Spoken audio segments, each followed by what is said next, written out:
Hi, and welcome to the Toon Goons, the podcast in which we take an adult and critical perspective into the world of cartoons and animation and analyze how they affect the pop cultural landscape at large. I'm one of your hosts, Nikki. I'm Nina. And after this and FLCL, I'm Tooch and I super want a Vespa. See. I don't think that was a Vespa. That had too much horsepower. Yeah, I know, but I don't want to... I don't know what else to call it. I don't know how to look for that. I don't even know if it exists. It doesn't. The bike designer was credited in the opening credits just for designing the bike. Well, someone make it and I'll give them all my money and an organ I don't need. This week, we are talking about the anime Michiko and Hatchin, which is currently airing on Toonami. It's been out in Japan for a while now. The dub's just happening. You can see everything that's dubbed on Hulu. You can see everything that's aired on Hulu, and the rest of it's on Funimation.com behind the paywall. We saw a bit of both sub and dub, I think. All of us. Yeah, I saw a bit of sub. I watched like the first episode subbed, and then I heard that the dub was good and a thing, so I was like, oh, let me switch over to dub. Yeah, that's what I did too. Great dub, highly recommended, but if, you can also see the sub all on Hulu for free. Anyway, it's pretty good. I think there's a lot of interesting stuff it does, but as always, we're going to start with news. Nina, what do you got for us today? Okay, so we got a lot of stuff that our good old fans brought to our attention, so I guess we can start with that. And I guess the first thing is the good old Toon Goons favorite, the continuing follow-up of The Good Dinosaur. They finally released their official trailer. It's not really a teaser. We actually got to see some film footage, though it doesn't give too much plot either, but like it shows a lot of the backgrounds and the characters, how they move and stuff. It shows like the main dinosaur, who I think was called Arlo. Yeah, I think so. Arlo meeting the kid. There's no dialogue in this. There's some like grunty sound effects when Arlo falls down like 3 different times. It's very pretty. It looks like it could be cute, but there's like nothing to go with. This trailer doesn't really show us anything. Yeah, I still don't know what it's about. They're friends. Yeah, I mean, they're friends. They go on a magical prehistoric adventure. I feel like the visual style is also a bit weird in that you've got these super photorealistic rendered backgrounds and these cartoony-ass dinosauruses. Yeah, I couldn't get over that. I was like, this dinosaur looks like that feral child drew it. And which is fine. Like, I don't know, like, you know what, like, I dig it, but it's like, it just looks like it's walking around in the real life. Yeah, it doesn't mesh well, I don't think. And also, out of fairness, we also gotta be mad at this movie for making the dinosaurs featherless. Always. I mean, Pixar could have pulled that off really well. Yeah, I mean, especially since they're supposed to be fun, friendly dinosaurs. I think Pixar could have reversed all these shitheads' opinions about feathered dinosaurs. Pixar makes a feathered dinosaur movie, everybody loves feathered dinosaurs, and we can fucking move on. Yeah, right? We can be in the future. We can be in the present where all the feathered dinosaurs, well, they're dead. There aren't any. Well, but we know that are they're all feathered. the dinosaurs feathered, or only like certain more raptor-y kinds? I believe current paleontological models. We don't have like solid proof for all of them, but it's like a good chunk. Like we found fossilized evidence of some that would have feathers, and like the thing with the ones that we don't know is we don't have enough evidence to say that they didn't. But if others do, then it stands to reason. I mean, I can understand like T-Rexes and Velociraptors because they're already kind of bird-like in the way that they walk, but something that's quadrupedal, it'd be kind of crazy to see with feathers. Well, also, I mean, like different dinosaurs. To see it. Different dinosaurs existed like millennia apart from each other, so also there's that to take. I don't know if there's like I don't know enough about dinosaurs to like put them on a timeline and figure out if like if feathered dinosaurs came from a distinct period. I don't know. Yeah, but I believe it's the leading paleontological theory, and in science, theory means something different. It means this is what all the evidence points to. I've seen fossils with the feathers. It's pretty cool looking, actually. There's even like fossilized, like in some rare cases, they even found like fossilized like they're able to extrapolate pigmentation in some of the, so like we can make a vague guess at what the colors of them would have been. Yeah, because the models for the longest time, they were just green lizard guys. Yeah. But yeah, this movie, it looks super beautiful. Like, it's quite, like, visually, it's a lot more, like, a stunning, showing off sort of style than, say, Inside Out, which was, even though very hard to animate, as we discussed, didn't really look all that special from a layman's perspective. Yeah, it was all super cartoony. It doesn't have, like, any of those jaw-dropping scenes like Wall-E or Up did. Yeah. Like, those movies are like, holy crap, how did they do this incredible computer graphics technology on TV? Whereas this trailer is basically just showing off how pretty all the backgrounds are. Yeah. I guess that's all they have ready to go, because that stuff is still good after they had to scrap the movie. Yeah. So it's coming out on Thanksgiving, which is 4 months away. Yeah. This is going to be a while. How crazy is it going to be if this movie is fantastic? It's gonna be, They're gonna have to, then they'll have to make a movie about making this movie. Yeah, no. Oh, man. This has been our continued report on Dinosaur Gate 2016. Not the one from Jurassic World, a different gate. A metaphorical gate. It's not 2016, dude. Well then. Yeah, 2 people sent us that link. Did you already say that? Yeah, Alexical? We're gonna go with a lexical on that. Yeah. And James at Zero is me on Twitter, the guy we met in LA. Our buddy. Yeah. There was something else we got submitted? Yes, Delanator1412 wanted us to talk about this neat story coming out of Chinese animation, which I did see, I just wasn't sure about, but hey, you want to talk about it, we'll talk about it. So, the top grossing, international feature film right now, which basically means China, is there's a couple of Chinese, like, 3D animated films. One is a 3D live-action hybrid, but the main one that's, like, a full animated film is called, Monkey King, Hero is Back. Woo! Which, I guess it's a take on the Journey to the West. Journey to the West story.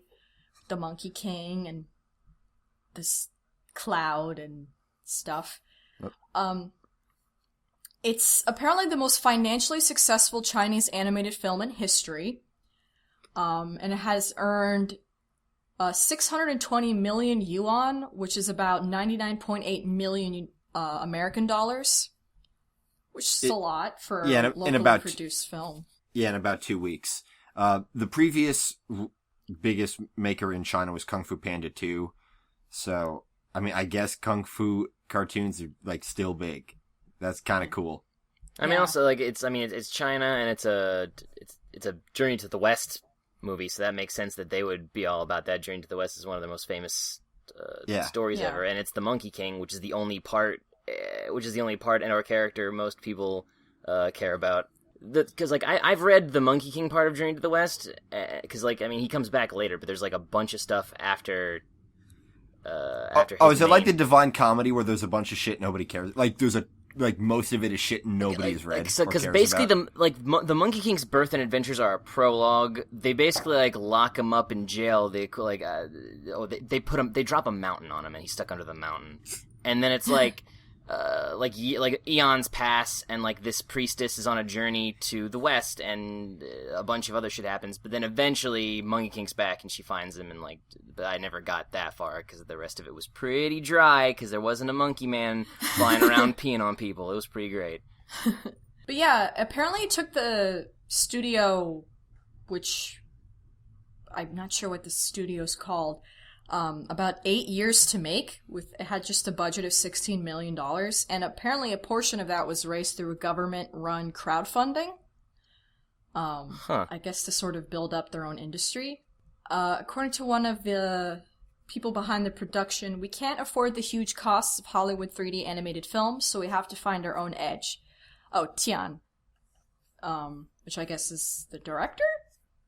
Yes, the director. Tian... Oh boy. Zhao Peng. The only way to compete with Hollywood is to connect on a cultural and emotional level. I want to tell the story in a Chinese way, using our own philosophy and aesthetics to explore the world in our eyes. And there's a trailer that you can watch. It's super pretty. It's very impressive. Yeah, it's actually pretty dope. It's super dope. I want to watch it. I want to watch this. Yeah, this Monkey King's like hitting everybody with a stick. I want to see it. Like, I'm not quite sure. I mean, there's these two kids, and I guess they stumble upon the Monkey King under the mountain, maybe? Yeah. Yeah, they're basically Tripitaka. Yeah. Or any of the other 4 names that character has. It's Chinese. Like, things get really fucked up in translation. Yeah. But they unlock the seal, and he comes out, and he's like this kung fu monkey guy. And the trailer's kind of neat because they obscure his face until the very end. But then it's just like it's a monkey. It's a monkey face. Yeah. I don't know. It's kind of a neat technique for the trailer. I like it. Yeah. And then this other movie, Monster Hunt, which, like he says, a live-action CGI hybrid. That movie looks fucking off the walls. I know, right? Yeah, it looks insane. Baby Radish Prince boy is so cute. Some dude gives birth to a baby Radish Prince monster, and like... But he's the cutest. He's cute. It's super weird. We're gonna post a link in our Tumblr like we always do. You've gotta check this out. Yeah. Yeah, like... Who knows if we'll ever see this, but like... Probably not, but it's just a crazy cool trailer. Yeah, and like a lot of cool kung fu stuff in there. Like, you'll be able to see like all the visual money just by watching like the Chinese version. Yeah. I do really want to see the Monkey King movie. I wonder if that'll get a Western release, or... I mean, I'm sure I can find it illegally online. Hopefully subtitled. Someone will subtitle it. I mean, it looks so pretty and cute. So, yeah. Next we have something that's extremely fucking stupid, which I assume is why Nina showed us this link.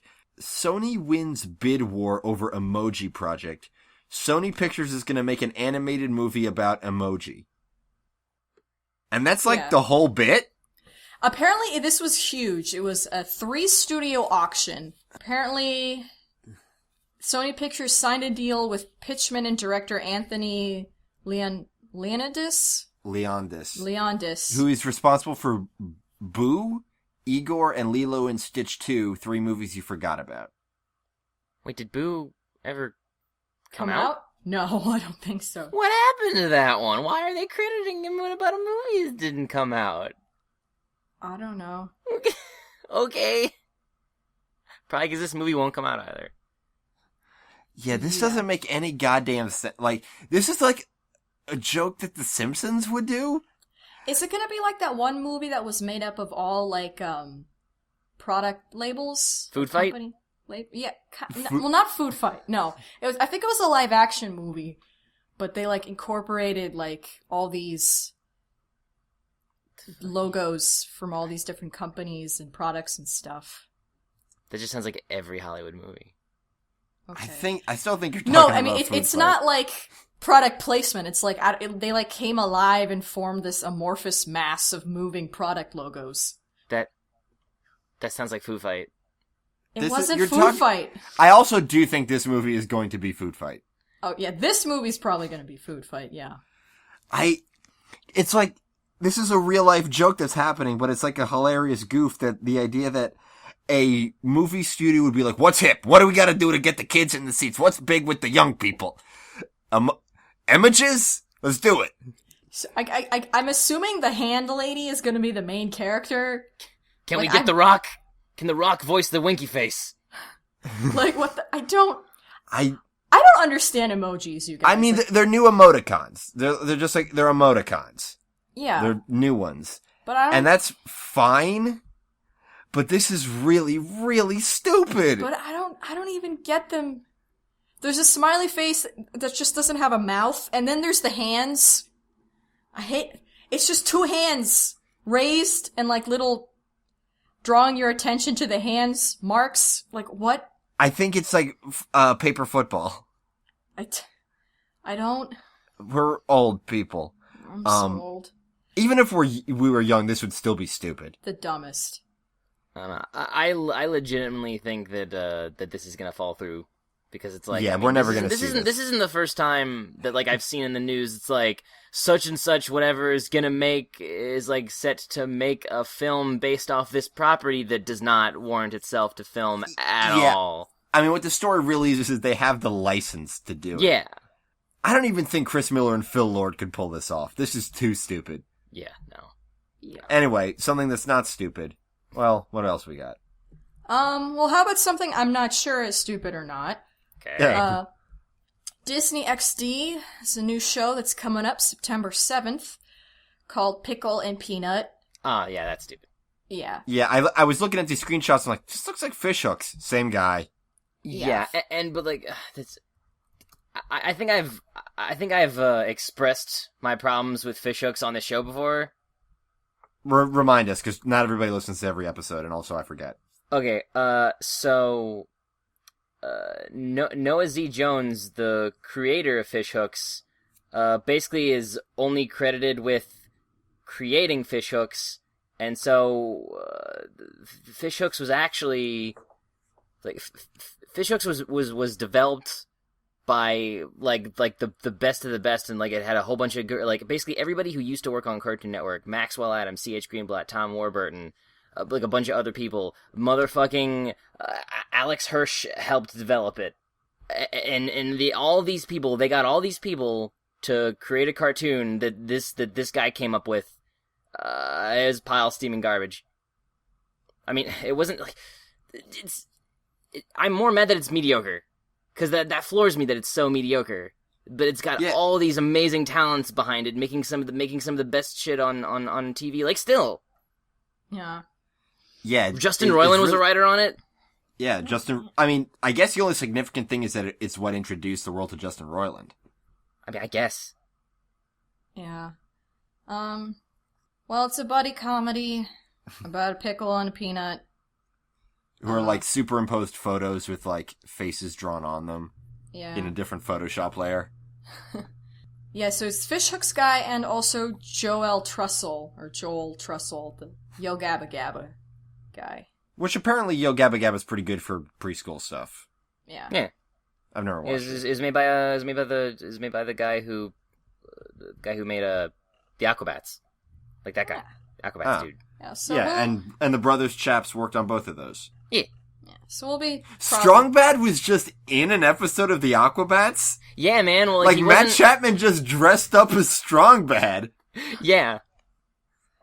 And yeah, it was weird. I watched that episode. That was the only episode I've seen, and they fought like a cobra. Like they found like an old Power Ranger suit. It was too goofy for me. Matt Chapman was in it, so I had to watch it. That's basically every episode. Yeah. Except without Matt Chapman, so who cares? Yeah, I think he was a couple more characters. I think he played a ghost in one of them. Oh, then I have to watch these. Fuck. Okay. Well, yeah, I guess we'll be seeing more of that in the future. But another series that's coming out in September on Disney XD that has more potential, I would say, is the Guardians of the Galaxy show. Yeah. That we knew was coming, but now it's almost here. It's coming on September the 26th as part of their Marvel Universe block. It's going to feature the voices of Will Friedle as Star-Lord, David Sobolov as Drax, Vanessa Marshall as Gamora, Kevin Michael Richardson as Groot, Trevor Duvall as Rocket Raccoon, and James Arnold Taylor as Yondu and Cosmo. Cool. The synopsis is... Marvel's Guardians of the Galaxy follows the newly formed team who find a strange artifact keyed only to the DNA of Peter Quill. Upon opening it, Quill unleashes a treasure map leading to a powerful weapon known as the Cosmic Seed, capable of giving birth to the next universe. Oh, fuck, it's Homestuck. Oh my god. I'm out. It's up to the Guardians to find, protect, and ultimately destroy the Cosmic Seed in order to keep it out of the hands of those who would abuse its power. From galactic big boss Thanos to the conniving brothers the Collector and the Grandmaster, to a resurrected Ronan, and to the ultimate trickster Loki. This sounds like the kind of thing where it's like, it does follow up from the movie, but then the next movie will decanonize it. No, yeah, like the Marvel's good about keeping its the Marvel animated universe is different from the film universe. This is just making it look like that because it's the movie people watched, so, you know. If they make it look too different, people, like, idiots will be like, that's not the movie I watched. What is this? And it's not like the Guardians of the Galaxy had much popularity before the movie. And Nobody gave a shit. And the movie really redefined the team and kind of created their own thing anyway, so it'd be kind of weird not to use these characters. Yeah. Although a different... It's weird because it's like Ultimate Spider-Man, I believe, is in the same universe that they're using as this, but before the movie came out, the Guardians of the Galaxy appeared in Ultimate Spider-Man, and they looked nothing like this. So that's gonna be neat. I wish they could just let it go like they did with the Hulk recasting in the movie, but it's comics. Those people love that shit. Yeah. So I guess the Guardians of the Galaxy will probably just never appear in Ultimate Spider-Man again. Yeah. It's not. And then the DNA thing with Peter is interesting. I guess they're gonna explore his alien dad background a bit more. Yeah. Even though that was kind of foreshadowed for the second movie, so that might get retconned. I don't know.